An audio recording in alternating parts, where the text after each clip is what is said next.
Nous sommes Marché Express Bureautique MEB en cycle. Nous vendons pour vous des matériels informatiques tels que les imprimantes, les photocopieuses, des produits consommables, des cartouches d'encre et tant d'autres. Ici chez nous, nous avons une expertise de plus de 20 ans dans les domaines d'impression et de fourniture de consommables informatiques. Sur tous vos achats en ligne, tapez www.congotonnerre.com.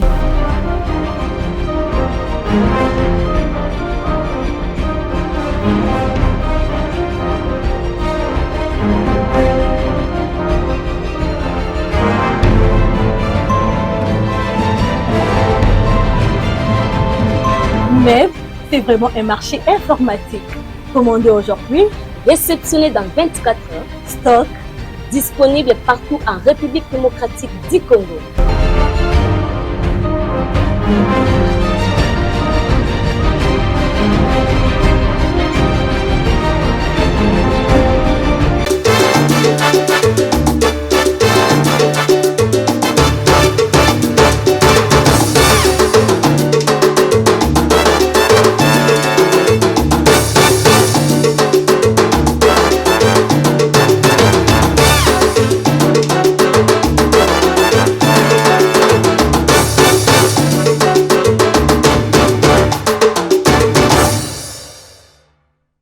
République démocratique du Congo, ville province de Kinshasa, Mbonda Ekolo, magazine d'actualité, Mbote Congo, Kinshasa, Congo, Brazzaville, diaspora partout.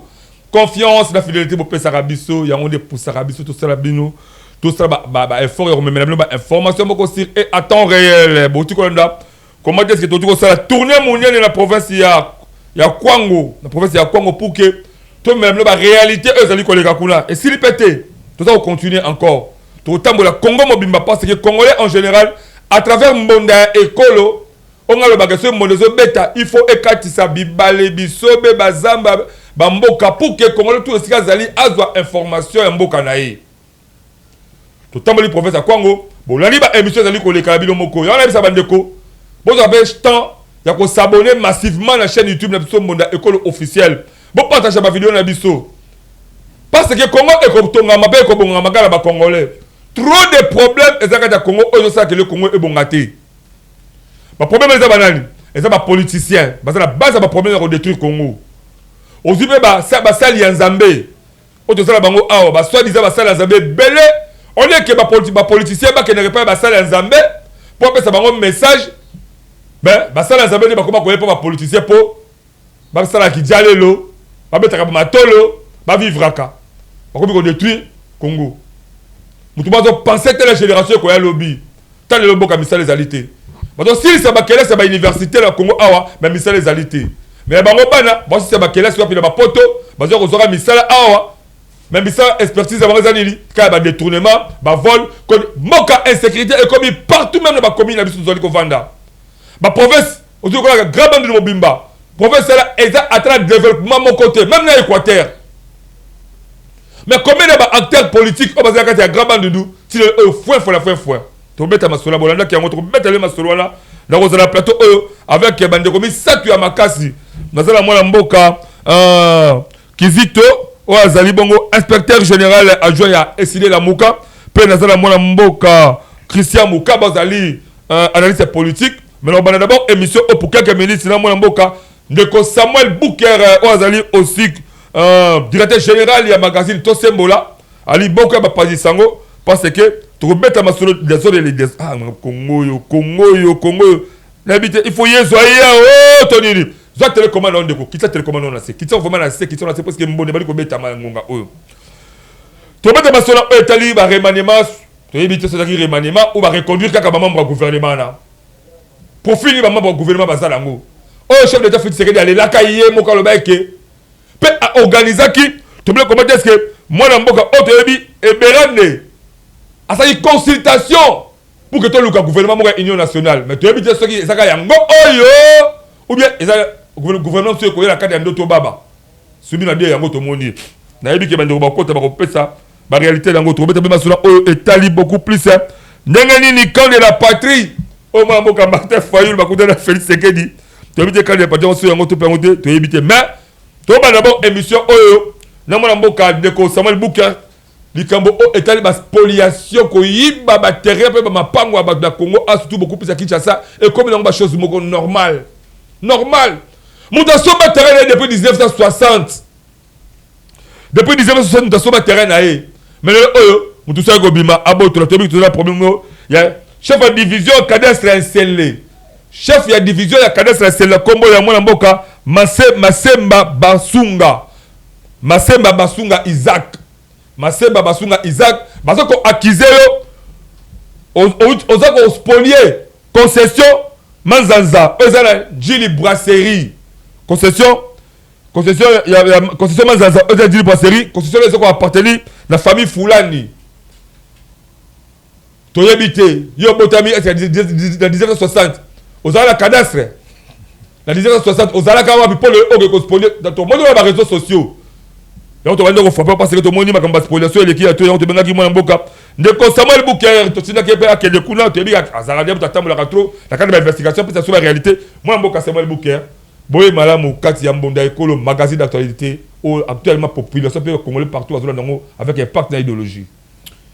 Matondo mingi na bino mwana mboka ndeko Alain Dewa merci na opportunité au PCBiso parce que tozali obligé à tout moment ceux qui m'ont bilingezali quoi ko ebisa ba imboka nyoso makamnenge zali ko salama kotana yola la raté voilà aux responsabilité charge wana mokumba wana choix ezalité ezali mosala o tata nzambe nza combattre na biso na mokili il faut te respecter yango peut te respecter ba téléspectateurs problème nga makaso memi biso lelo na poto le lisambondo beto betambondo le spoliation ezali kambo ya ba acquisition excusez-moi parce que on est institution président de la République.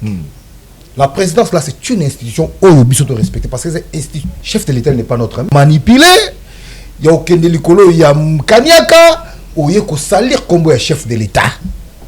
Bah WhatsApp, bah Facebook, et puis si moutounion surtout le lot maloba ya koloba bikoma koma biloba loba. Aux autres loba likambu, aux attentes d'information mon côté mais aux autres bon ça n'a qu'un mboka oyo, nous autres prenez sur état des droits. Parce que état des droits et ça peut que nos soki besoin qu'ils aient mutu senti que dans les na ba propos na nga ba propos ya sokolo pakala naza obligé à saisir justice mwana mboka Alain Dewa tala ba investigation na ngesike me mingai toza na Jili Brasserie to continue na concession Manzanza oyo ezali esombamaki et pas ya kondo ndeko fulani paix à son âme parce que papa Zal Sousouté le défunt père est déjà parti concession en 1960 mon mboka Alain Dewa ezalaki na 168 hectares papa akufi na 2021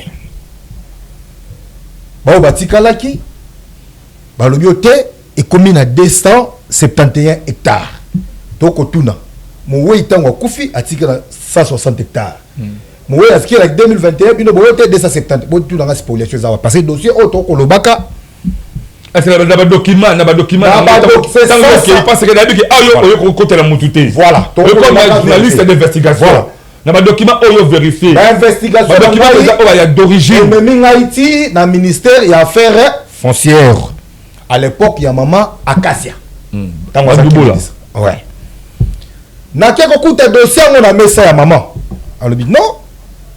Dossier oyo na yebi yango parce que bandik bato ba propriétaire à concession et bazaki concession bango bande ko ezaki na moi ezaki na 168 hectares. Mais botika yango na nuto landela makambu malembe. Directement du coup to komona force du progrès. Ezali structure moko au sein de l'UDPS parti présidentiel. Ba collègue na ba réseaux sociaux pour na ko saluer un père de famille. Ça pourtant parce que ba les kay na banzela moko boye ba ça manipuler moi-même no moko salamaki non to ko kende wapi tout ça quand même na respect bato. Donc pour le temps yo zo akizé. Ozo ki taya ko solo na été. Mais OK pas bato bazo bundisa kit na yo wana na moyena quelque chose les canamanzela et les réseaux sociaux pour salir l'image à bateau. Non. Institut chef de l'État, il faut te respecter. Il faut te respecter. Ezali Makambo Yalokuta. Vous êtes un journaliste. Exactement. On aura l'état de l'État. Moi, je pense que la meilleure chose à faire, c'est de descendre sur le terrain pour palper la réalité. C'est ça une question que je voulais vous poser. Est-ce que Batou Oyo, Batou Baki, Ezali 250 hectares actuellement. 271. 271 actuellement. Pour Nayo, Ezali force du progrès ou Ezali famille concernée, il y a concession. Ezali ba ennemi Yamboka. Non, Ezali famille concernée. Lobby Nayo, Ezali ennemi Yamboka. Quand j'étais, vous voyez, mon île le boye, Batou Oyo vient de tous les Ghana Bonda. Ba yebi histoire, peut-être. Moutou Moussou Bakou pour travailler, Moutou n'a été, Zouade Wala Salé. Non, c'est ça, ba une. Bato amité mamabel monté mali kundu bato bazo envier tu vois c'est comme ça. Donc pour le combat Ezali c'est pour bazo quoi envier faire nango que bazo le kadeba longola c'est la tête de Isaac de Balingi, c'est la tête. Donc en réalité il y a aucune spoliation mon amboka, je vous dis il y a aucune spoliation. Mon amboka on a départ bandi musala on a vous dit que non il y a des cela presque des poisons gérés c'est les donc atika ko chama boko na biloko ba. Si on prend l'état aujourd'hui et on appelle la famille Foulani. Famille Foulani, bango pour la bango, c'est 168 hectares et non 260 hectares. Je vous dis, mais il y a des documents. Moi, combien c'est ça document? Administration, ça, non? À l'époque, Ozaki inspecteur, il y a cadastre à l'époque. Azarasout, il est déjà parti. Mais les hommes passent, les institutions restent, l'administration continue. Nous sommes obligés de descendre, même dans l'administration, on a la traçabilité. On comprend que Ndekouana, Bazoua Kizeye, en vent. C'est un homme du pays, c'est un fils du pays. Kitoko, sans tâche. D'ailleurs, Azande Moutoba makele bouté. Dans ça qui jale le thé pas trop le baloté. Je peux avoir les temps au coup de la moine. Effectivement. Donc, disposer Tanayo, beaucoup Tanayo pour comprendre que non, Makamo Soba Lobana, c'est juste pour salir l'image. Yango Nazo, Yeb Sanabaïbo, Tabaton Bazo, Dassako. Donc, interpeller mon code. Est-ce que, comme ça, chef de l'État Nani, t'as rappelé Nabandiko Force du Progrès. C'est une structure au sein de l'UDPS. Et cette structure a voyou tes potes. Hier, à l'époque, bateau ba dirigeant le quoi bande qu'on a besoin de Jekobeya. Aux hommes on a les lots basa très poli. Baso il faut lui calmement. Mais d'autres bimana makamona qui ne y'a pas kani à kaboké qui est aux humains quelque part. Pourquoi y a qu'on salir image à Congolais. Bah agression rwandaise ça et ça la maquia. Tout ça le monde la communication il y a Force du Progrès. Bah Congolais bah koufa nanzala bah koufa. Tout le monde il vient de salir le côté vous communiquer. Mais le corps je ne sais pas, ça doit changer. Mais si m'a été, juste pour salir l'image, on a tout que tout ça la carte il y a des droits, justice, ils ont la moussala ngo malembe, bakocha bango maboko. Pour pas y a ko brandi ba preuve que réellement spoliation et salami na concession manzanza na djili brasserie. Je pense que le message est passé. C'est important, tu éclairer opinion par rapport au dossier voilà. Donc avec bakamou sur les anango luvunu ya bamba lokuta, tout ce qui a évolué, tout ce chef de l'État. Ministre Sika Oaye a donc sa confiance dans monsieur, il y a chef de division. Non, il est toujours dans le travail. On a concentré focus sur le travail où ils osent la bango libosoa. Voilà, merci beaucoup les amis. Samuel Bouker, investigation en rapport au Italie. Ma dans les réseaux sociaux, spoliation. Il y a concession, Manzazalandine, brasserie. Il y a famille Foulani. Alors, famille Foulani, vous avez un abisso. Si réellement que, bah, allégation, bimi, en rapport à la constitution de la bino, ma message au moins à Samuel Bouquet, a tu comme une investigation n'a vous lancé à que ezali normal ou bien eza anormal, numéro la biso à moi là, bon ben la biso trouver ma bino na plateau pour que vous peut la réalité beaucoup plus moi mboka masenga basunga Isaac, masenga basunga Isaac ozali chef de division à cadastre la commune en Sélé. Commune c'est toujours il y a beaucoup plus de commune mongo kimia ezala. Si réellement que on a impliqué la accusation au bazo ba que yondo zali comme une spoliation à terrain ils ont appartenir à yote pour que qui le costo to qui moyibi pour babi c'est ma valeur à chef d'état fait secret du Chilombo. On a kibe contre la mboka yeba que état des droits ezali ba justice et ko chayo maboko. Mais ceux qui ezali ba kabalo kuta ni bora biso ngona to luka to kuta na biso moko to bi ke ba difficile. Si on a une caméra, tu micro, le côté de la bureau, on peut y avoir un mais actuellement, tu as quitté, tu as le cadeau sur là, à travers Samuel Boukiazali, coordonnateur et magazine, tout ce qui est quand je fais cette investigation, éclairci l'histoire, Donc comme parce que bimo cause alia kanyama lito imoko te. Très bien. Donc après deuxième lito pour que tu rassurer batuke et ça il y a solo topé il y a le kuta. Merci mon amour de moi Samuel Boukia, je crois. Merci beaucoup. On va encore continuer avec vous pour que tout ça bah information moko. OK. Il y a temps réel en rapport au état d'expoliation dans Julie Brasserie. Merci beaucoup d'avoir participé à notre édition d'aujourd'hui. Ah, merci beaucoup cher confrère Alain Dewa. Merci. Voilà. Merci beaucoup avant que tu commences mon amour Samuel Boukia directement au niveau la région tout ça que et ça bah concours il y a orchestre traditionnel chaque fois qu'on a bien au niveau il y a espace Maïndombe au ezali na combien ensele organisé par le grand chef coutumier Fiston et Babi Maïndombe.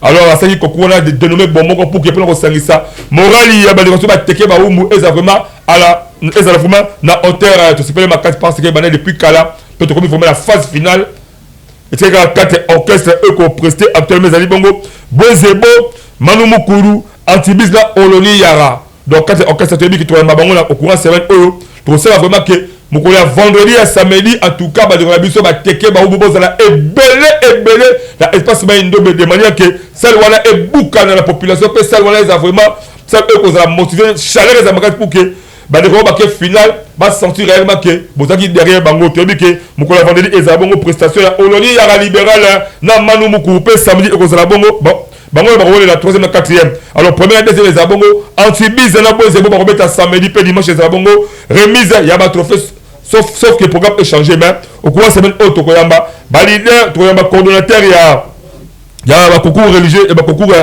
traditionnel à mon mboka dans moke à cause de l'ingénieur dans moke à cause de la au courant semaine on a équipe il y a organisation de manière que tout mettre vraiment solo là au état concours il y a orchestre traditionnel organisé dans espace Maïndombe avec les grands chefs coutumiers Fiston et Babi Maïndombe mais en attendant que d'abord au niveau régional balsoso élément moko la transition la cadre ya ba de ko baza besoin ba yé ko la ko comme journaliste professionnel to peu ko comme ba caméraman to peu ba bon terre à travers centre de formation média indépendant c'est formé en sigle bah inscription est en cours broya beaucoup ko taper pour de la formation moko pour que beaucoup ma itina société c'est parti la régie.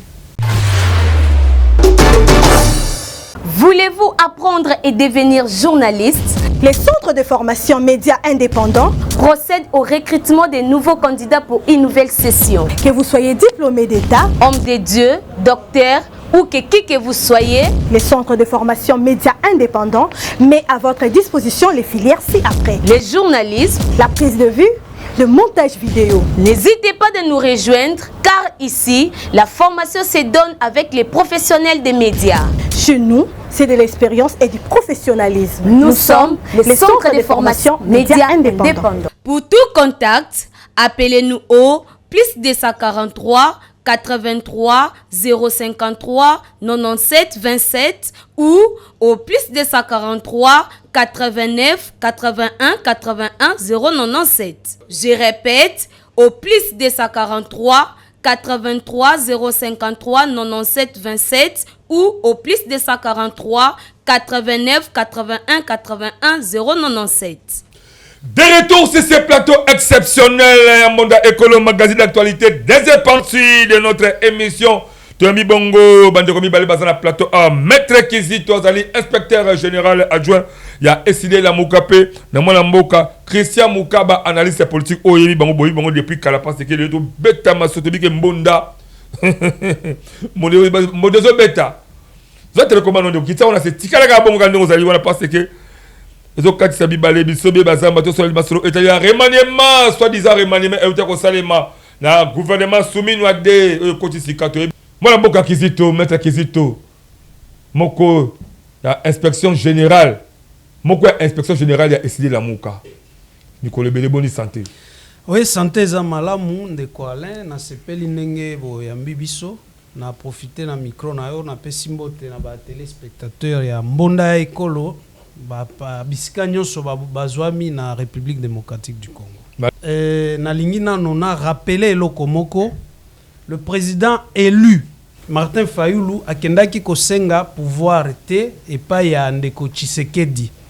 Président élu akendaki ko rappeler responsabilité oyo ba congolais bazana yango par rapport ya balkanisation ya mboka oyo ezali ko salema na est.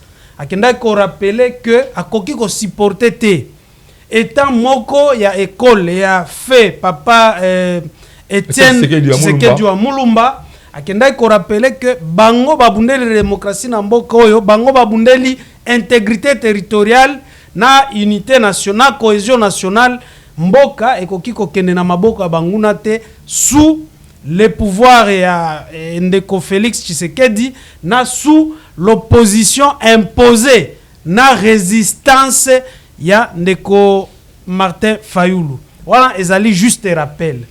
Nazongeli sous l'opposition imposée et non négociable. Parce que maximum terme aussi quand on battu opposition imposée. D'ailleurs, il y a l'opposition ici dans ces pays pour qu'ils imposer opposition. Bon, Ndeko Martin Fayulu aza opposant unique à son genre. Pourquoi? Bandeko ya FCC, to bengaka FCC, bakei basali gouvernement na bango ya Yambo na Ndeko Félix Tshisekedi tango bautaki koiba bokonzi ya peuple oya pesaki na Martin Fayulu. Bakotaki na gouvernement wana. Après wana bandeko na biso ya ensemble bakendaki inde basali gouvernement. Après par rapport à ba projet na bango ya ko participer na balkanisation ya mboka baeko se retirer bango moko leloyo bakomi koyungana. Na lingi na rappeler awa lisusu que ba exilé politique oyo bango moko bakimaki mboka. Ndeko Martin Fayulu azali awa asa ko bunda bitumba ya pasi elongo na peuple congolais. Kasi gouvernement oyo bauti ko tia en place ezali ni remaniement te ni reconduction te, kasi eza permutation esalemi na kati ya gouvernement. C'est-à-dire bandeko oyo baza na COP na bango eza na kati ya gouvernement. Tomonaki na ba réseaux sociaux bandeko mosu babimi ba ministre basi baza ba député mwana kasi aza sénateur.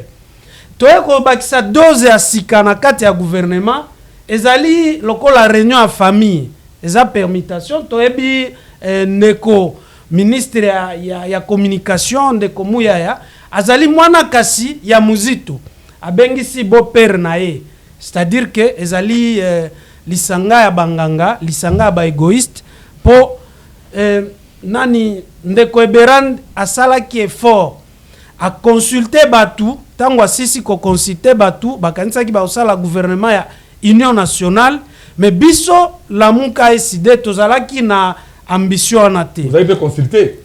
Tozalaki consulter d'une manière occulte, mais toboyaki kokota na lisanga ya banganga. Toboyaki kokota consulter pour que tout le gouvernement union nationale. Tozalaki consulter, ce n'est pas pour rien, mais on n'a pas répondu à cet appel. Tozalaki consulter tokendaka te. Gouvernement ebimi toboyi kokota na gouvernement wana parce que vision ya président élu Martin Fayulu ezalaki cohésion nationale.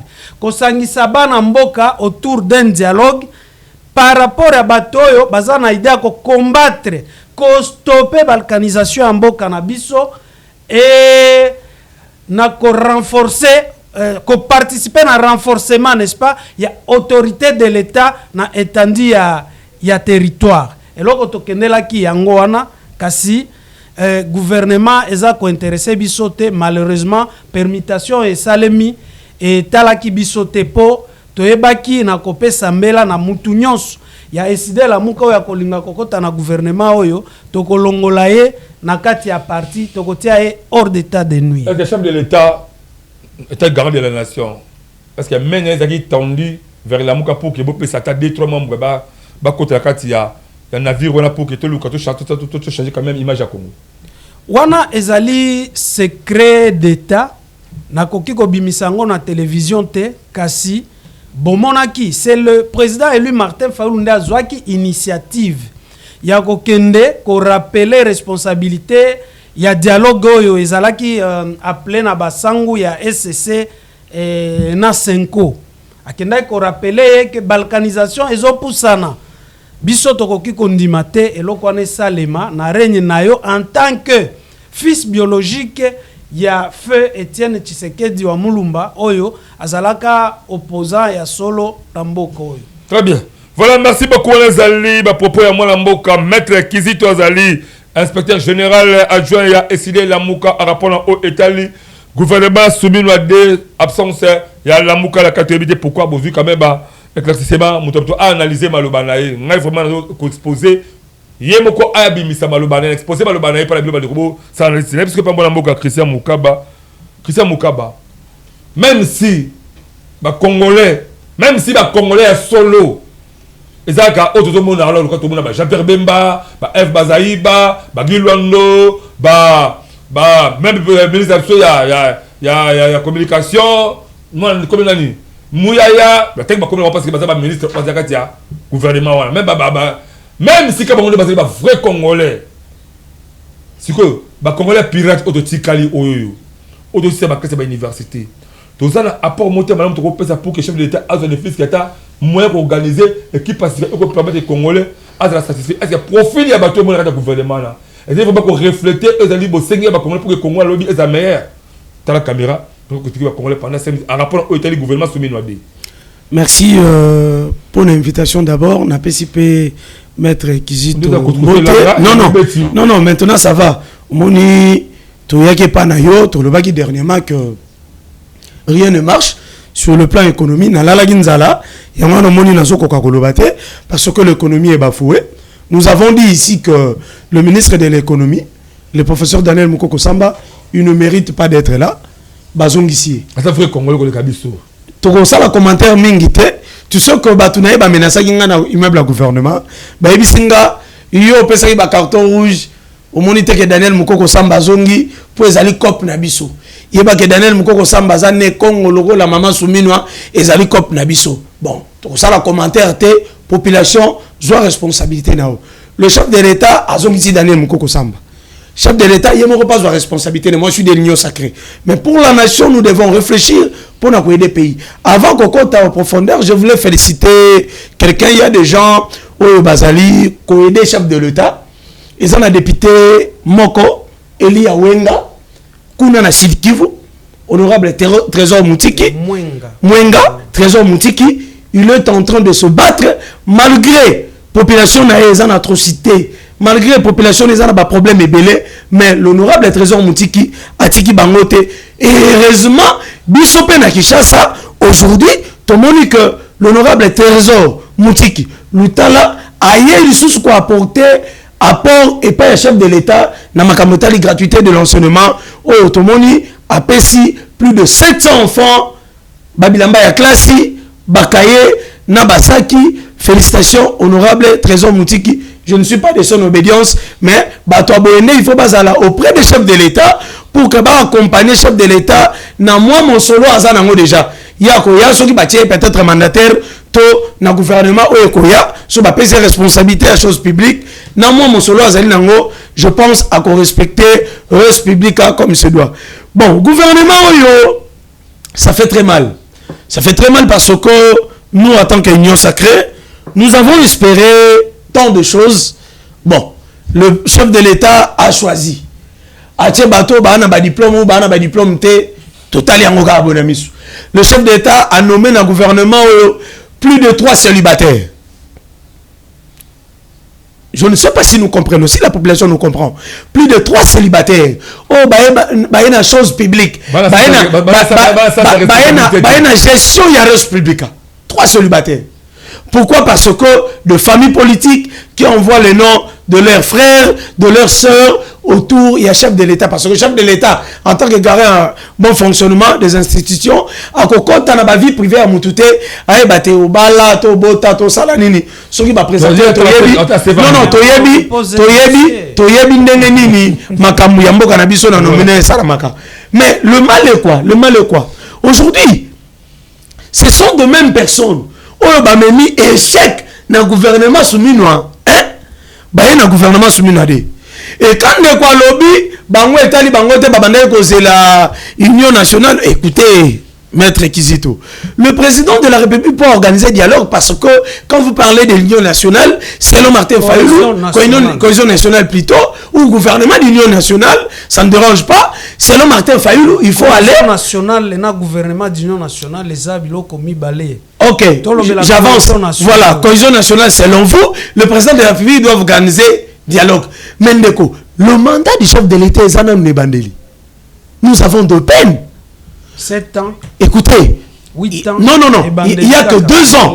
Maintenant, nous avons 2 ans. Depuis la deuxième quinquennat, le chef de l'État, il est encore, il y a quinquennat. Donc, ce qu'il faut retenir. Oui, il y a deuxième quinquennat. Non, je ne parle pas de la première mandat. Je suis en train de parler de deuxième quinquennat du chef de l'État. Oui, donc, le mandat est chef de l'État et Saline Nanou. S'il faut faire dialogue, oui, notre pays agressé, notre pays, tentative de balkanisation, ils ont persisté parce que le Belge, les colons, Baloba et le Rwanda depuis longtemps, Makanisi na bango ezalaka ko diviser Congo, ko kabula Congo. Mais nous aussi, le chef de l'État a cette responsabilité. Maintenant, laissons ce que le président de la République a nommé. Oh, il y a quoi ça, une permutation. Total là, match nini bakobeta. J'ose croire que, avec tout ce que nous avons fait, oh, tolobaka que tel, le roi Moukoko Samba, il a détruit l'économie. Non, l'économie en Boga est tambolate. Tumba Razolo est commis 500 francs. Ceux qui a 200 francs est commis Mouké. Ngouba, toko le belate parce que. Non, mais, tu sais, ça fait très mal. Ça fait très mal. Non. Na mikolezali koya soko bengisinga na koya na nguba bato bakokonte ba non ezalaka 28 ezalaka 31 il y a 500 francs ezalaka 58 il y a 500 francs ezalaka 58 donc maintenant comme Ndeko Moukoko a échoué na premier gouvernement président de la République a zongissié je pense que le président de la République a 8 ans en solo lanaï Ndeko Didier Boudimbu aujourd'hui il y a eu l'impréparation de nos léopards.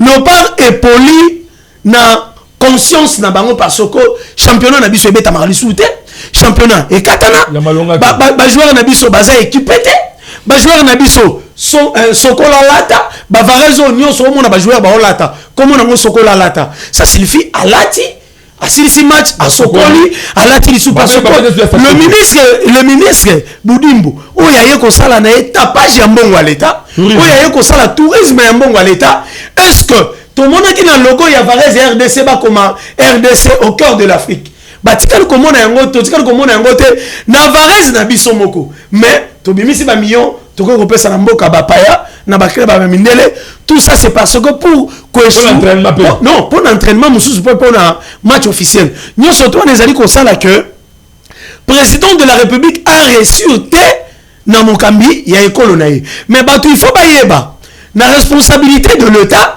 le président de la République, constitutionnellement, il ne gère pas l'État au quotidien.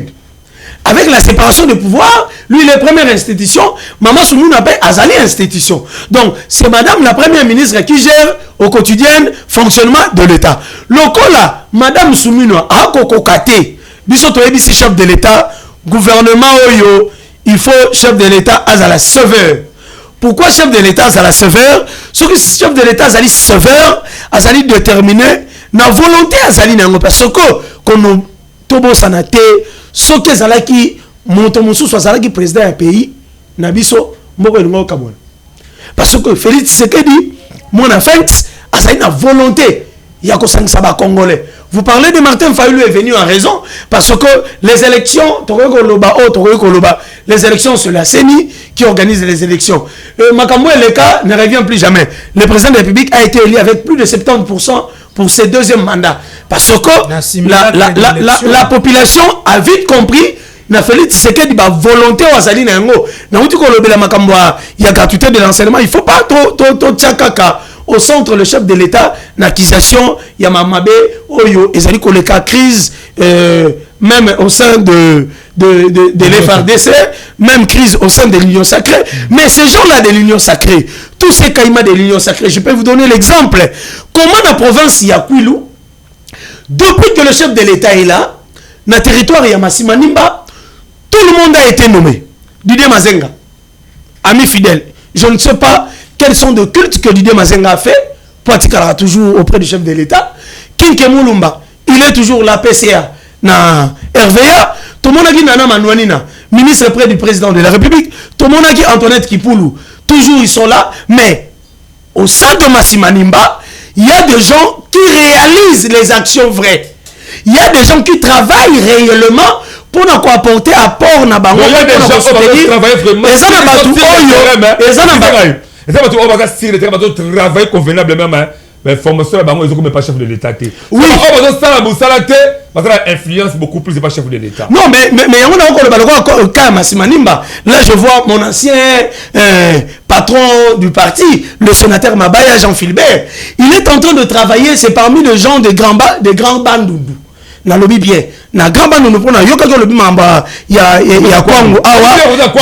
Je vous dis parmi les gens des grands bandoudu oyo bazali ko sala ko aider population vrai oyo pe batonga place pe ya kolala ya malonga ezali comme le sénateur Jean Philbert Mabaya qui se bat dans son coin, mais en général ce sont toujours les mêmes personnes parce qu'il vient faire des dialogues qui fait des populismes autour des chefs de l'État. Mais ce que nous demandons, la responsabilité du chef de l'État, ça signifie le chef de l'État en tant que garant du bon fonctionnement des institutions, il est temps de frapper parce que 2 semaines déjà, 1 semaine déjà depuis le ministre va continuer en fonction, il est temps que pesa bango vision na yo réel basa la mosala obiso to kozela parce que to lia malamu to bika malamu conditions de transport ezala malamu courant ezala maye ezala mena pesipe chef de l'état merci parce que ayoka ki na carton rouge to lobaki ndeko ya hydraulique azala isusute le ministre ya hydraulique balongole parce que ya protégeaka ndeko Fabrice o azali DG ya Fabrice Lusimu yom ta protégeaka lokola ndenge ba changer le biso mutu na hydraulique et électricité tozali kondima ke ndeko azali konyokola biso na courant Fabrice akozala libanda. Très bien. Merci beaucoup les bongo Christian Mukaba maintenant on le bakaboy. Il faut combien de temps pour que tu changes l'image ya Congo? Bien sûr que le chef de l'État doit être garant des institutions en Mboka. Garant de la nation, a poli bateau ou a poli. Mais est-ce que bateau là réellement bateau refléter image moka malam et que changer le Congo batouana parce que nous doit réfléchir comment c'est un mouton côté et on n'a pas besoin qu'il réfléchisse ce qu'il a échoué parce que ce qui a échoué c'est bisous de ça va perdant tout Congolais va perdant à lui président un bateau va pouvoir cacater il y a une secrétaire à ça même président va dans l'opposition même il y a la société civile. Et chaque année, comment on perdre? Il faut combien de temps pour que Félix Chilombo a réussi mission à rechercher l'image à Congo? Bientôt, en 2028.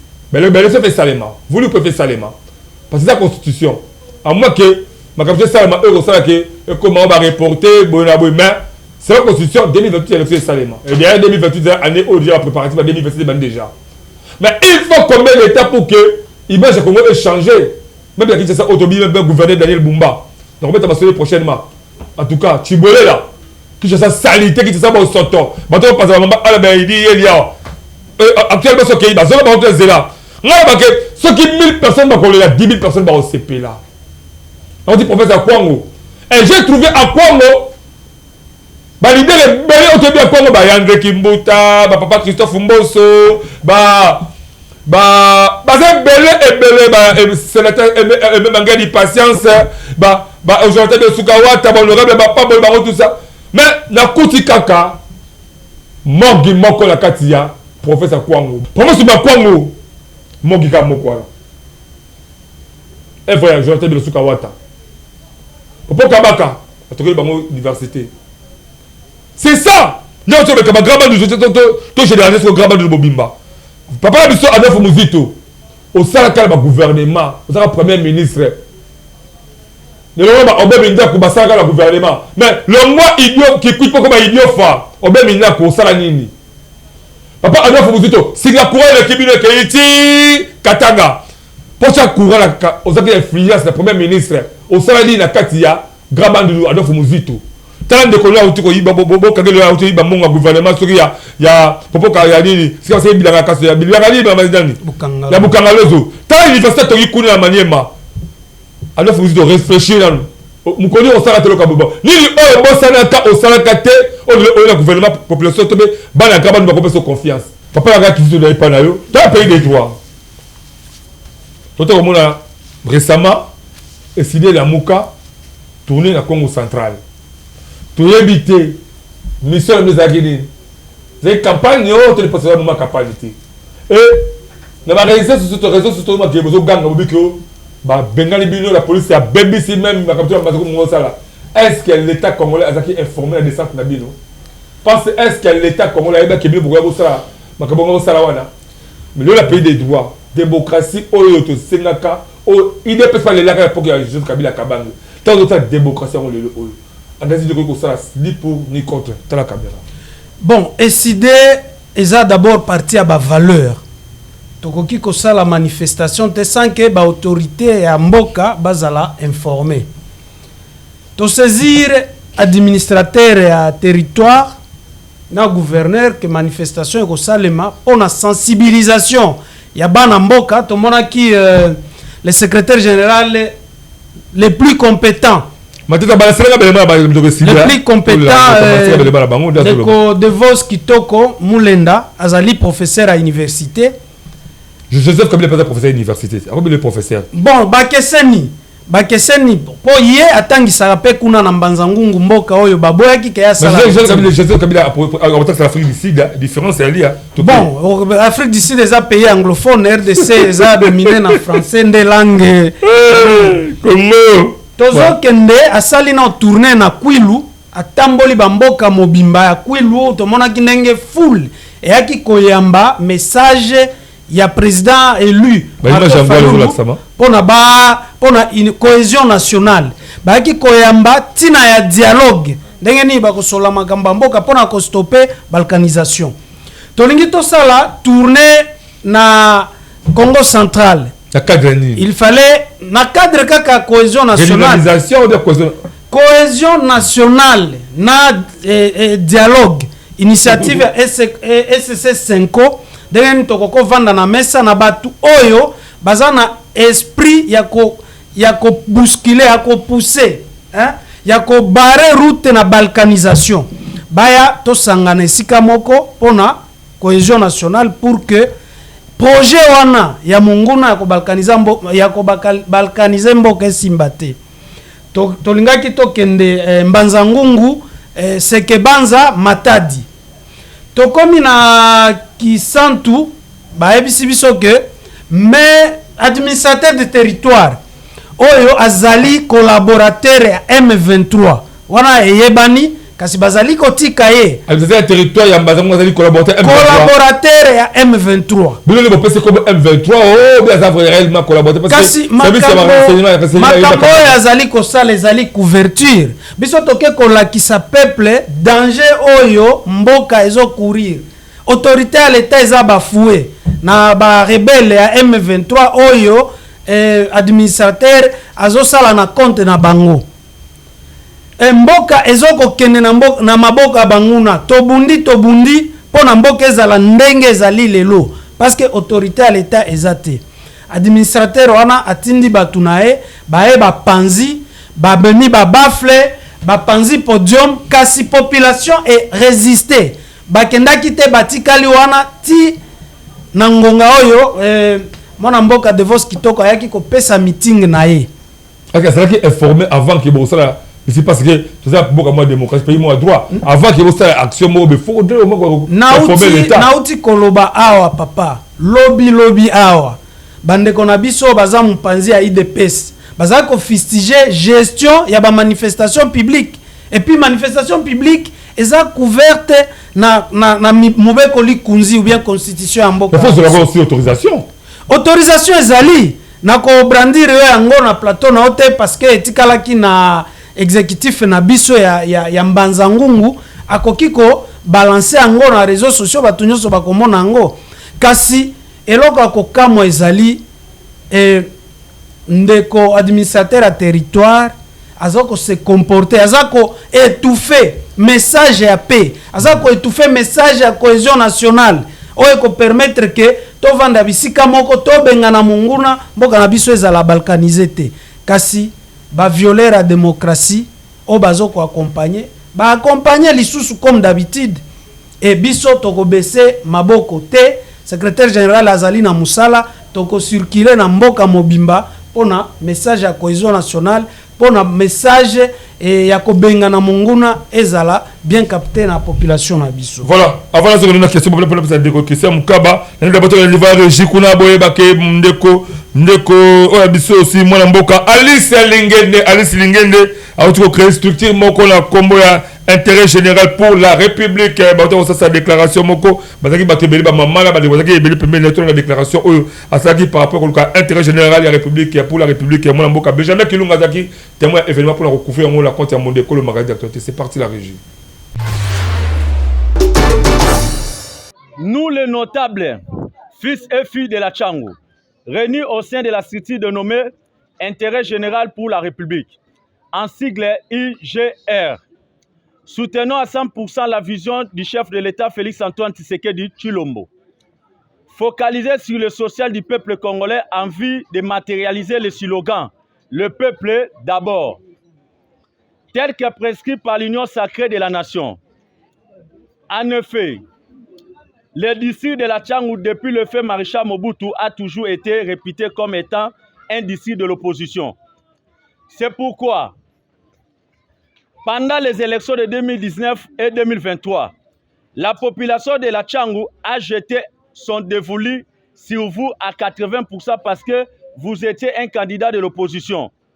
Dans le souci de doter notre pays d'un président compétent et patriote, des institutions législatives et représentatives de toutes les couches sociales.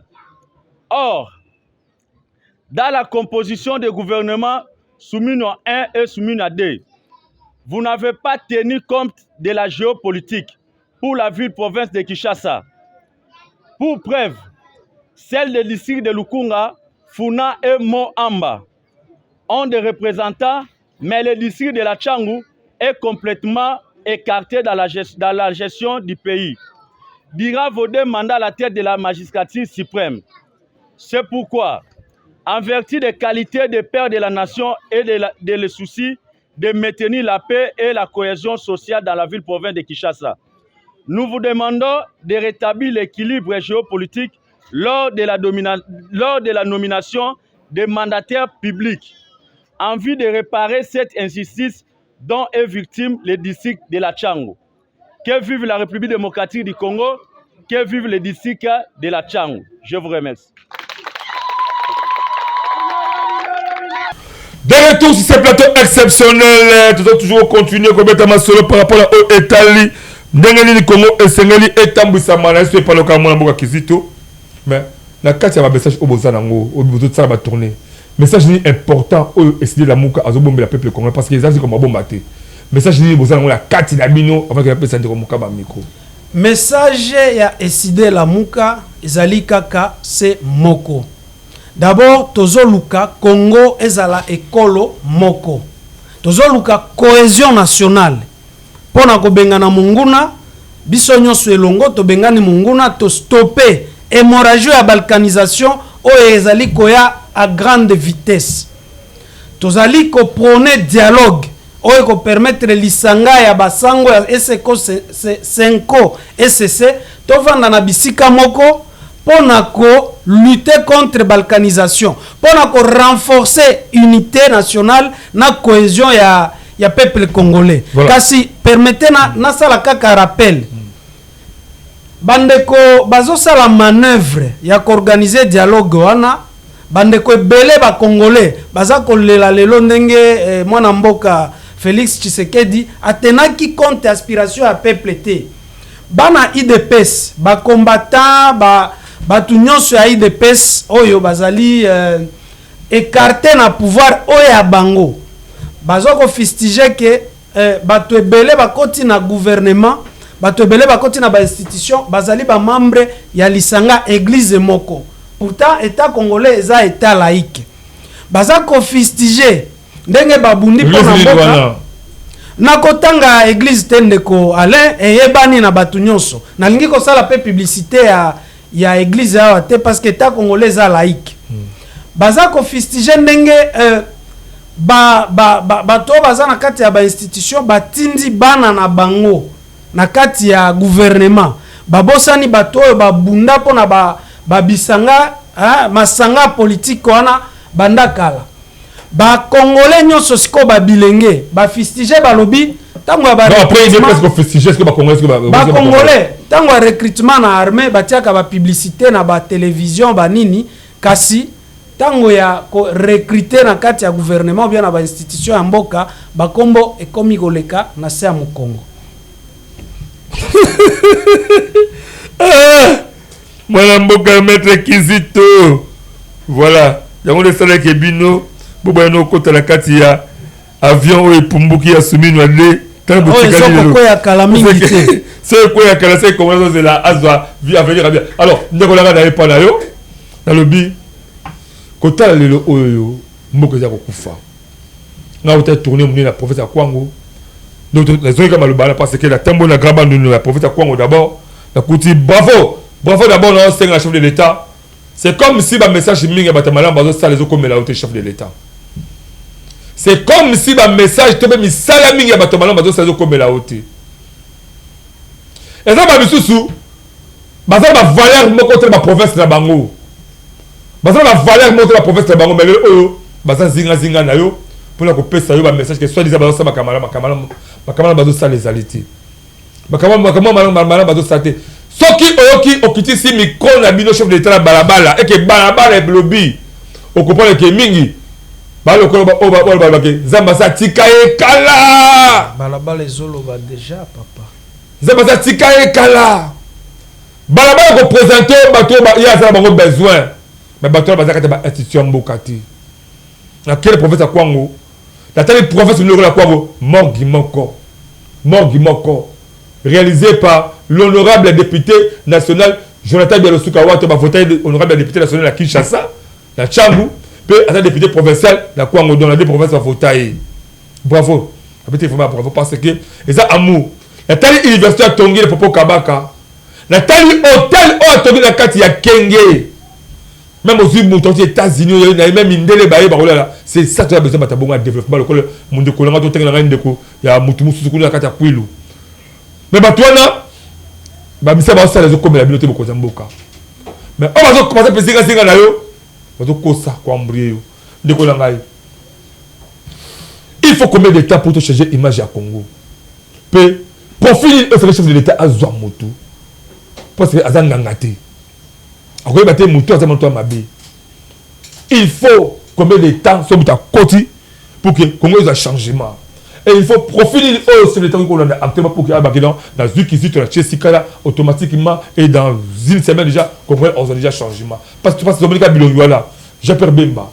Bah, quand Bilongiwana, ils ont mais ça c'est Bilongiwana, et c'est jamais repris ça Congolais et c'est Congolais. Bah, ils ont à part on est entre Bilongiwana, na chef de l'État, Zali, garant, il y a institution Mboka, Tala Kadera, nous avons mis 3-4 minutes pour que le monde est partout. Bon, merci. Nalingina rectifier d'abord. Quelque chose de maître Kizito Auti Koloba. Nous, l'UDPS, tozo fistigé. Parce qu'au sein de l'UDPS aujourd'hui, avec le CG Kabouya, l'UDPS Azali n'a pas mandataire. Je vais m'expliquer s'il vous plaît. C'est un monstre. N'a pas mandataire, n'a pas ministre Yabagen. Aujourd'hui, au sein de l'UDPS, quota, n'a pas Koloba bien avant l'Ikamba quota. Quota au sein de l'UDPS, ils ont respecté par chef de l'État pour le gouvernement. Mais il y a des bourgmestres aussi jeunes qui sont fourrus de l'UDPS. Les papis Moumangaliema, les gens,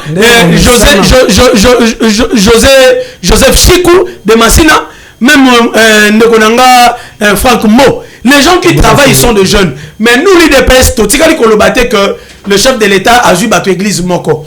Wanezali, je suis cesseur de ce que je dis que l'UDPS, nous allons encourager le chef de l'État comme Atiki Batouoyo, Oesengi Balongwa, dans le gouvernement, lui-même en tant que le garant des bons fonctionnements des institutions, peut-être cette fois-ci, ces gens-là peuvent faire mieux. Mais t'as besoin qu'il non, je vous dis, Alobaki Ango bien, Alobaki Ango gouvernement, les autres côtés au Bimi. Dialogue Egoya, ils ont besoin de dialogue pour rentrer aux institutions. Non, merci. Mais moi, je vous ai dit ici, pour que tout ça, le dialogue à Malam, après avoir fait ça, le dialogue politique, il faut tout ça, le dialogue ethnique.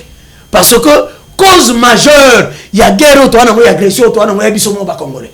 Alors, il faut combien de temps pour changer l'image de Congo? Profil, il y a acteur au chef de l'État qui a un gouvernement. Non, profil de l'émotion, c'est que le chef de l'État, il faut, na bonne foi, entourer Yemoko, na bateau, Yemoko, c'est comme on est malam. Parce que, je vous dis, dans le Congo, chez moi, je suis du Congo, je suis des fiches. Dans le Congo, chez moi, il y a des jeunes. Oyo, ata tongite, mais pas si batu misala. Balongoli batu na chômage. Ata tonginda kuna yepo, mutu akoyi ko tonga nyonso to akoyi ko tonga ifaza la peine sika ya malamu akolala. Très bien. Les jeunes sont là.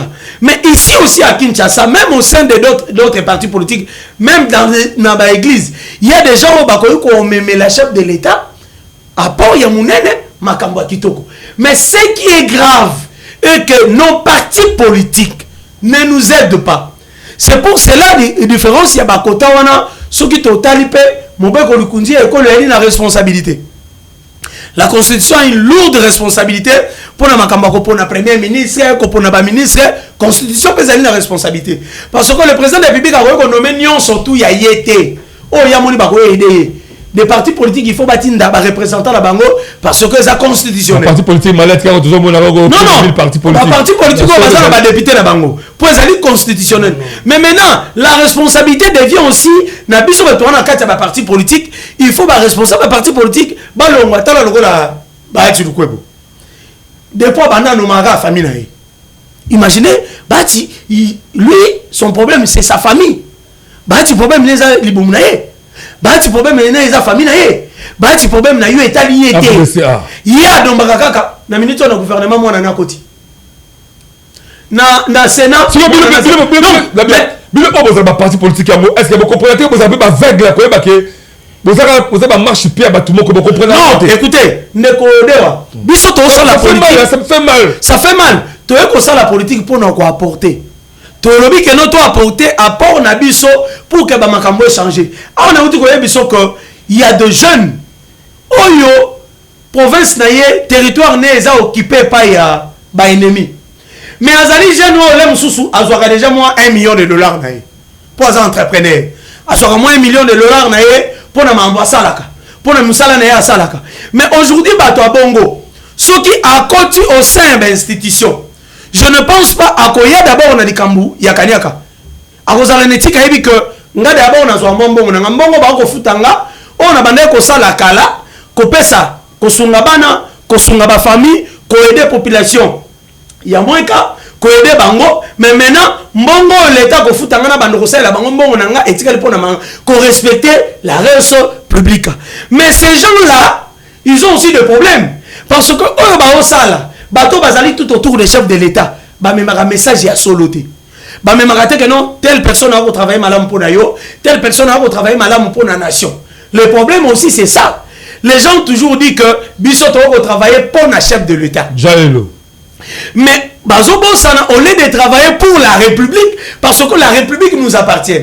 Quand ça est là pour la chef de l'État, il faut qu'on l'andaka la vision naie. Comme le chef de l'État parle de la gratuité de l'enseignement, honorable trésor non, mais 45 territoires, je vous dis, je vous annonce que tous les administrateurs du territoire basent en grève.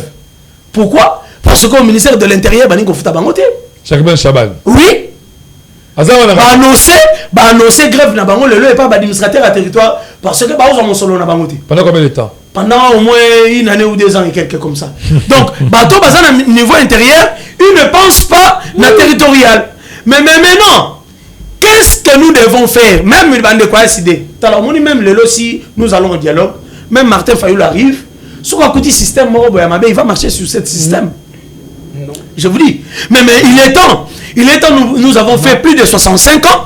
Toko ko tikambo kate etambolaka na ba condition ya mabe, colis ezali pasi, transport ezali pasi, bitumba epai parce que nous les Congolais, nous ne voulons pas bonheur ya mboka na biso na profit ya bonheur ya mboka bapaya. Aux alliés autochtones mais autochtones nationalité na ezali congolais, tu sacrifies les Congolais aux oboma ba Congolais pour l'avantage ya bapaya.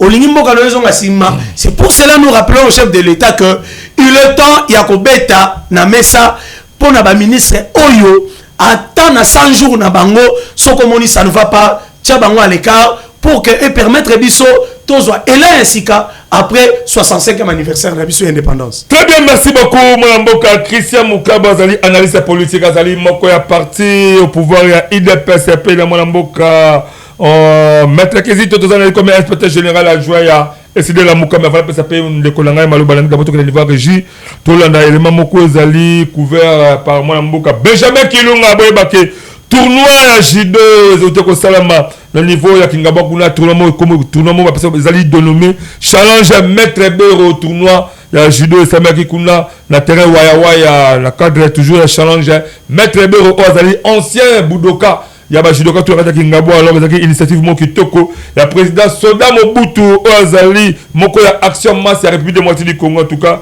ba pesa ki ba cadeau et belé pe ambesa ki vraiment à la hauteur le niveau kuna ya Kingabo beaucoup plus tout le monde présence il y a le président Jacob Mwambazete Ambila et pourquoi pas la mettre face B bazaki sur le traducteur tout le monde savait que tu avec impact d'énergie ton élément où on réveille ça après si c'est peut-être pour que tu boucler complètement édition sur mon collègue là ba invité au deuxième plateau c'est parti la régie.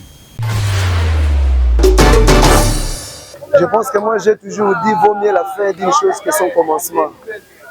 Dans les débuts, il y a personne qui croyait que ce tournoi allait arriver jusqu'à sa fin. Mais le contraire, puisque ce tournoi représentait un grand nom. Le nom d'une personne qui a vraiment travaillé plus dans le judo à Kingabwa. Et de deux, nous venons encore de confirmer que le judo reste encore le deuxième sport le plus populaire du Congo et puis surtout à Kinshasa en particulier. Comme on dit, l'occasion faisant de la ronde, nous lançons toujours l'appel à Nabatutu et Mine Neo Baningako propulser sport. Pour travailler, c'est pour la première fois grâce à notre maître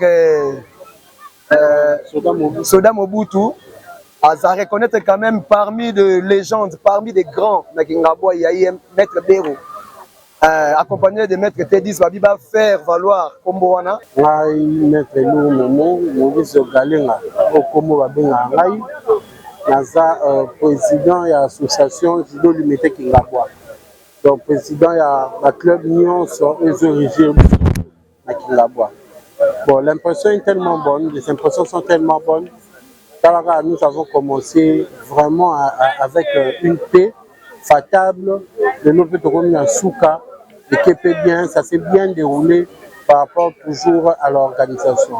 Vraiment, nous donnons vraiment de coups de chapeau à l'organisateur pour bloc à Bouindé et Zalaka. Tu sais, avec le judo, le temps où les championnats qui sont de gauche à droite et puis ils ont diminué l'insécurité, le banditisme, la banne.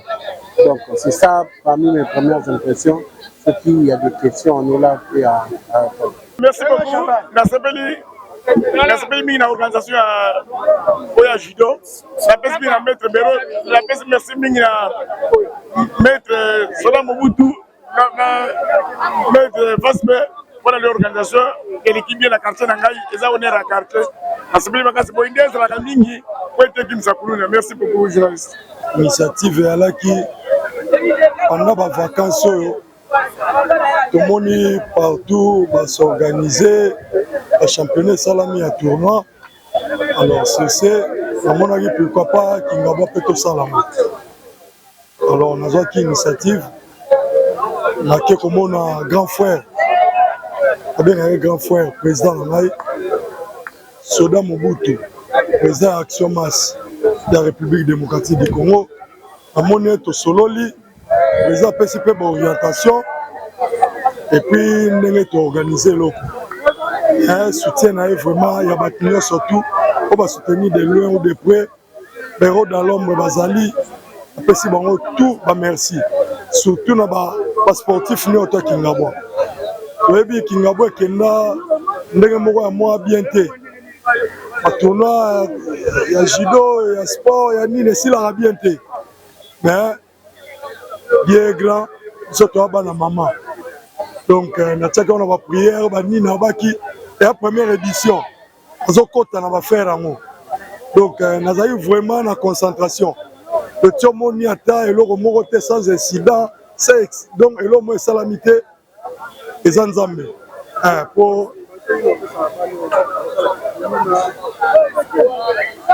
Bon, conseil vraiment ça.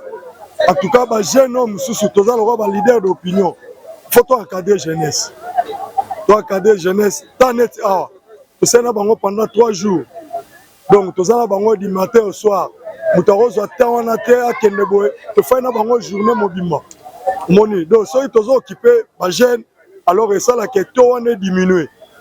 Pendant les vacances, les jeunes se rassemblent place moko ba osala boy babilo wana ezali ici vraiment te na kingabo na biso bien bon ba initiative ali to se na rande na bato ba soutenir parce que c'est pas facile ebisio eza facilité mais bien bon comme na suka kimia na pesi vraiment merci na grand frère na benga grand frère Soda Mobutu président donc merci ça est mystique.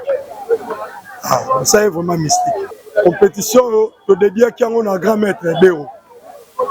Donc, à former à Bimisi Bana, Circe, honorer tant qu'il y a un vivant. Donc, comme on a Moutakufi, Nena Sima, comme on sala, oh, à l'honneur, donc. Je te dis qu'il y a un challenge maître Béo.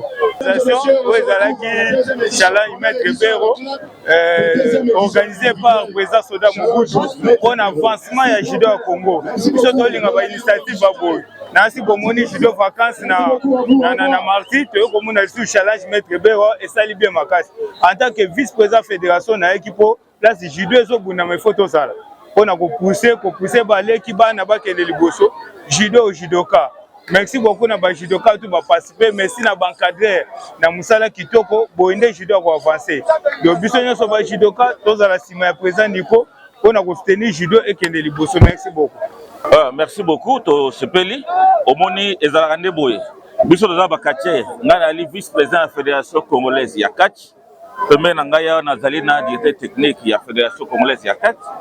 Nde toye lelo oyo na champion Chalako tozana ye awa boende to sepeli pola nini ba judoka ba selo ko na kitoko toyela kingabo awa totali e bandeliti suka ya ba combat eleki incident zate. En tout cas félicitations na ba organisateur to encourager ba responsable ya ba club no surtout ya Kingabwa nebo to lobi ke Kingabwa bomoko esengeli esala e continuer ko sala deuxième édition ezala lisusu pona ko pesa esengo na bano ba sala sport te baya koye ko la sport donc ne biso sous elongo. Merci beaucoup.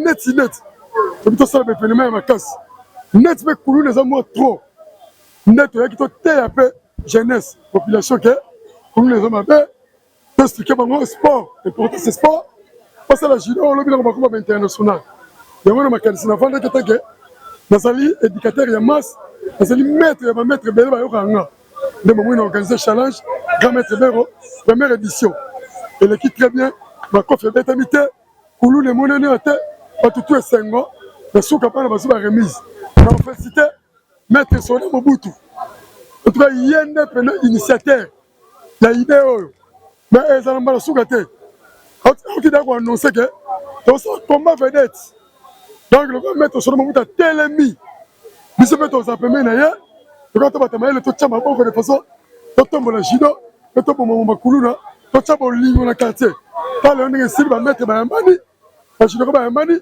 ba subi loko ba kei la pesi ba chance ba judo tout au ba champion donc encourager ba poli et que s'entraîner pour deuxième édition zali. Merci. Merci beaucoup, monsieur le élément qui toque la tournoi judo dénommé Challenge Maître Béro le Kakuna Kingabwa la terre ouais merci na Soda Mobutu la activité menée de ça c'est parce que vous allez aussi valoriser babi aimons nous vivants. Voilà si vraiment mettre deux comment est-ce que bala Kingabwa bolingier et surtout nabo moyen mais vous avez toujours déclaré makami belé et belé se répète l'état congolais et aussi ko assumer ma responsabilité surtout beaucoup plus ministre du sport mais on la football taba judo ba monter ba continuer bazo bundela il est bidimbu voilà to continuer to remettre la même analyse sportive boya to balali kamba sport parce que les kamba sport to ba tête congolais a besoin ya esengo na mboka oyo Côté au moins la fois passée comment est-ce que Edi Iyeli Molangi Ozali vice-gouverneur au Pazi ba déco ba magasin ba mama te ba le Pazi obike balabala eza wenzete mais tala lelo des fois embaka tala lelo yo ngai mbemba o nakoma koyenga mboka mobimba tala lelo yo Edi Iyeli est-ce que bon c'est comme pour la population ou bon ça pour la population. Il y a seulement des sujets, ça dit bien. Balabal est à où ils étaient. Bon, décidez parce que Congolais actuellement, et ceux qui se sont fait sur la terre, ceux qui faut frapper fort. Vous frappez fort. Merci, bravo, vous frappez fort. Mais après, suivi, pour quel fait vous frappez qui? Tant que vous frappez bon, alors, suivi bien Ezala, la police a tout c'est comme si la population était. Tu as dit que la police, c'est un nombre insuffisant à Kinshasa parce que la police va amener des sociétés. Mais il y a des 10 policiers, parce que les soucis qui la policier va la population. Mais la policier va la souci, va la première agent tracasserie. Donc, Congolais, il y a beaucoup de la base de la Congo. Mais c'est des problèmes de chuter complètement. On s'arrête à 2 minutes. On va aller dans problème de gestion qui est ça. Daniel Bumba, il faut combien de temps pour Daniel Bumba à changer l'image à Congo? Est-ce qu'il y a un exemple, il y a Yandé Kimbuta, il y a Chatilingo Bila, où il y a la vision, il y a la vision de l'eau qui faut faire parfois. Merci Ndeko, Tokolobela Kaka, gestion à ville à Kinshasa, Tokolobela gestion à Mboka Nanu Mobimba. Il n'y a pas, français Balobaka, Bapaya, il n'y a pas de mauvaises troupes. Cela veut dire qu'il n'y a que de mauvais chefs. Parce que chef, vous tapez ça en pifo, il y a Batu Yakosala. Tout ça comme on a Basousiat, na ba quartier au Koulou Nezali, oyeko funda ba agressé au kuti Kadena na babengango batonga bandako ya mike ya batole babamba bangare koma Basousiat okuti nano Kadena oyeko funda réaction oyeko zala nini totali gestion ya ville ya Kinshasa insécurité ezo battre plein nango soko kena ba périphérie ata na masina wa Anjili Kimbanseke Kanluka tolo bakutu te Akala Kuluna ekoma biloko ya kolia Selembao bazako botola bazako bete totia lisusu batuna biso ya force du progrès na kati oyo bazali konyoko la population na kati ya bakuluna kasi tomoni ministre intérieur avandisi lisanga na ye avandisi lisanga de faible o balobaka l'union fait la force mais c'est l'union de fort qui fait la force et non l'union de faible bavandisi policier oyo bazali konyoko la kotrakase population na banzela ba chauffeur baebi bango déjà ba komo sombela bango batumbaku mutasali infraction à droit commun à touti mutu policier aye ba sombele tumbaku atiki tozali ko fistiger eloko wana normalement nombre ya ba policier na ville ya Kinshasa ba koma okengela kaka bakoma okengela ba ministre ba député na ba individu ba bosani mission na bango ya ko sécuriser population et leur bien donc tozo ko senga ba renforcer capacité à police wana et mokonzi ya police ou ya territorial auto bengi Jacques Chabani aye ba ko fistiger ndeko oti koloba ndenge ba administrateur de territoire bazana grève ba administrateur de territoire na contexte actuel non ni bago c'est la grève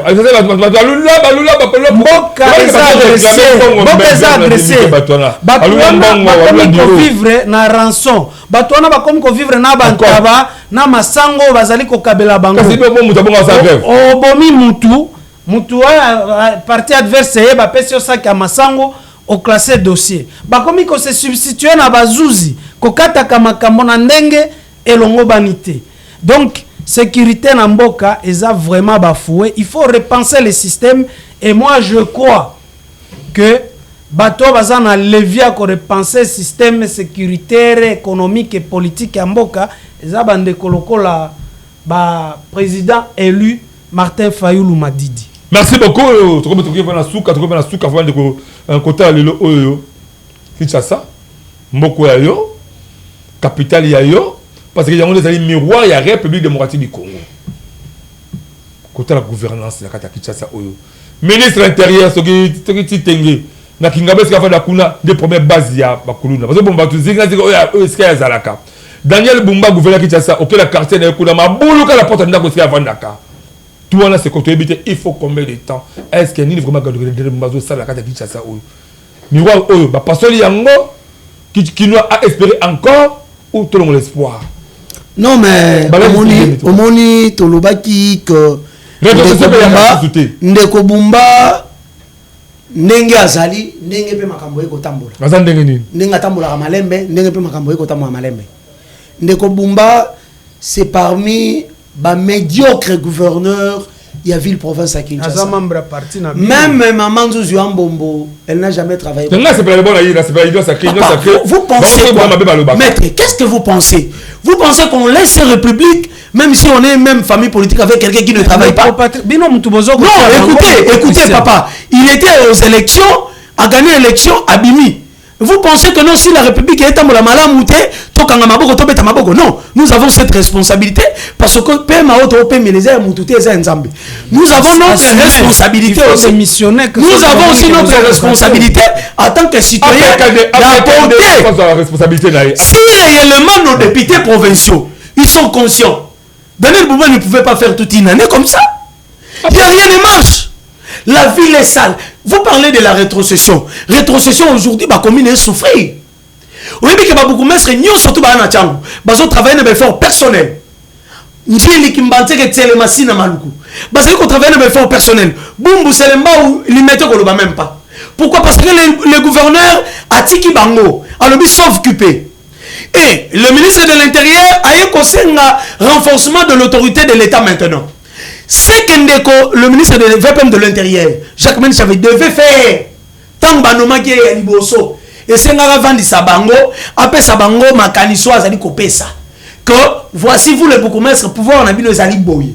Bino ba chef de quartier, ba kambi à la police. Je vous dis quand l'autorité de l'État est alité, quand ceux qui gèrent, ils comprennent que non à Kinshasa, il n'y a pas l'autorité de l'État, c'est grave.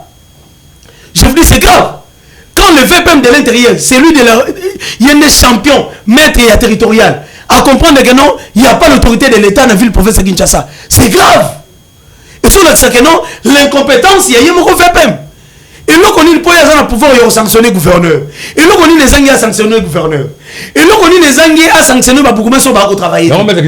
C'est pour cela qu'on dit que non, il est temps même au chef de l'État, il est temps au chef de l'État, à ce bâton, à mettre en ça. Tu crois qu'on vit révolution dans Kinshasa? Ministre de l'Intérieur qui t'est Thierry. L'incompétence notoire. Donc il a échoué lamentablement. Il y a un problème, il y a un conflit coutumier. On a coutume pour mais en réalité, en soi, sur terrain, même la population ne le connaît pas. La population ne le connaît pas. Donc, ça fait très mal de vivre dans cette république. De vivre dans cette république, dans la ville province à Kinshasa, Oyo, dans la condition de vie, condition de sécurité, condition de transport, condition de courant, condition de choses publiques. Et ça dit qu'au temps parce que le gouverneur de la ville province de Kinshasa, Ndeko Daniel Bumba, l'incompétence nayo et la kisi que à la commission chef du quartier au Kokate. Très bien. Donc aujourd'hui c'est fini. Nous avons compris que l'autorité de l'État est à Kinshasa, où ils ont dit basé pas un ani et pas il y a gouverneur de la ville, il y a une autorité de l'État. Mais je vous laisse quand même dire un grand merci à monsieur Emmanuel Bitesso, Oyo Azongi na Kinshasa. Bienvenue à Kinshasa pour na rapport surtout zali ko sala ko soutenir ba maman au baté kaka na marché il y a 50 heures. Un grand merci. Ndewalin pardon, bato baloba mingi pour na marché de la liberté. Je voulais féliciter le DG les ADEM, je sais pas ADEM ou DG Ndeko Pelé. Ndenge nini alongoli bato surtout baté kaka liboso. Na nzela boulevard Lumumba, bato bazate et si quand on est marché de la liberté commis Bopeto et commis Kimia. Merci vraiment. La liberté, bon, on a été la liberté. Merci. Et ça, on a commis la Massina, et ça a commis au biseau de Bundelaka. Merci beaucoup. Merci beaucoup. En tout cas, on sommes à Babiloka classe, Babiloka classe, Balaki Sasa, Bala Cham, Babiloka classe, Nyoso. Ce qui est la liberté. ambassadeur Guilain, je crois pavillon 4 comme ça. Alors primo ko ya moins chef de qualité ambassadeur Guilain en tout cas, azana mutema ko sunga ba parents pour que ba parents bazwa makoki, bazwa ba chance ya ko style ça ba rentrée scolaire ba les ala kitoko, ko te ka ba bloc ba primo ko kitoko. Ambassadeur Guilain en tout cas félicitations, tu as besoin de Congolais boule. Tu as besoin de Congolais boule, tu as besoin ko sunga ba parents ba bi que au vieux comme passé. Ça qui au plus la prière madame ok tu prière madame la prière madame en tout cas c'est ça pour tout ça. Merci bravo na ambassadeur Guilain habité à ta magasin pour tout ça la liberté puis monsieur allé à Pascal à côté à saute mouton. Voilà, merci beaucoup la maître existe aussi cette édition sommes Kolelo, je crois très bien on aura encore le temps la prochaine fois pour que tu mettes maçon au etikali ya kolebele. Merci beaucoup la mboka Guilain Mukaba. Merci à Benjamin Kilunga, merci à écrire ma tête à lundi la présentation continue qu'on s'abonner massivement la chaîne YouTube de monde école officiel p bo benga biso ba activité la bino bo benga biso ba activité la notre qui no ba reporter mon ko ba roya ba province la bino bo benga biso tokoya que Christian Mukaba le boko la poche pour me le bateau voyager pourquoi pas na mettre qui zito bibi ça tape paquet balade surtout bango ba même comme ça baza biso to quitter sur le terrain bien chama boko la poche pour que mon école voyager que vivre comme la mise souffrement. Merci là, je remercie aussi l'équipe coordination il y a un concert culturel, je vais vous espace Maïndo, mais moi, Don Moké, ingénieur Don Moké, et ainsi que toute la grande équipe, et pourquoi pas les grands chefs à continuer, Fiston et Babi Maïndo, merci à chef tout, Bazara, vraiment, Tekel Baou Mobo, Lukabo, à la présent et belé, na, Moukola vendredi, Moukola samedi, Moukola dimanche, pour que Botala, ma dernière minute, c'est ma concours et conseil avec impact idéologique. Lundi, la présentation, je vais vous tout prochainement. La édition, monsieur Siasso, je vous ai beaucoup plaisir. Bye. Merci. Mokonzi RTGA Makosi Meno Emenumano Mutema ya Mama Adele Toleka